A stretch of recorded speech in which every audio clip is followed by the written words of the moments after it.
Bunaqa murabboni aniq shu yoshga kirib yemagansiz. Bu murabboga qattiqroq kivilarni tanlash eng muhimi. Kivilarimizni ustki po'chog'idan tozalab, iz tushiruvchi arra pichoqda har bir kivini 6 bo'lakka bo'lib olamiz. Chuqurroq idishga solib, ustiga 1:1 nisbatda shakar solamiz. Shakarli kivilarimizni 4 soatga ustini o'rab, shakarlari erguncha olib qo'yamiz. Vaqt o'tib, suvdan kivilarni ajratib olib, chiqqan suvga qiyom qorib olamiz. Kividan chiqqan suvni idishimizga solamiz. 1 stakan suv solib, qiyom holiga keltiramiz. Qo'limiz kuysa kuysin, lekin gazimiz toza bo'lsin degan qoidaga amal qilib, gaz chetiga sachragan yog'larni va shirani oppoq sochiqimizda artib olamiz. Kir bo'lgan sochiqlarimizni Germaniya texnologiyasi asosida ishlab chiqarilgan bavida tozalab olamiz. 2-3 qoshiq bavini solib, 90 gradusli suvni sochiqlarni ko'ngunicha solamiz. Bavidan 1 qoshiq kanalizatsiya quvuriga ham solib yubordim. Bavi bilan kuchli dog'larni tozalash jarayonida videoda ko'rsatilgandek ko'pirib chiqadi.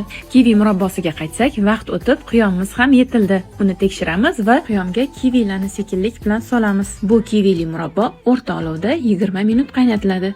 Qaynash jarayonida ustidan chiqqan ko'piklarni sekinlik bilan olib tashlaymiz. Kivi murabbosi shunaqa mazali chiqarkanki, hech qaysi murabboga o'xshamaydi.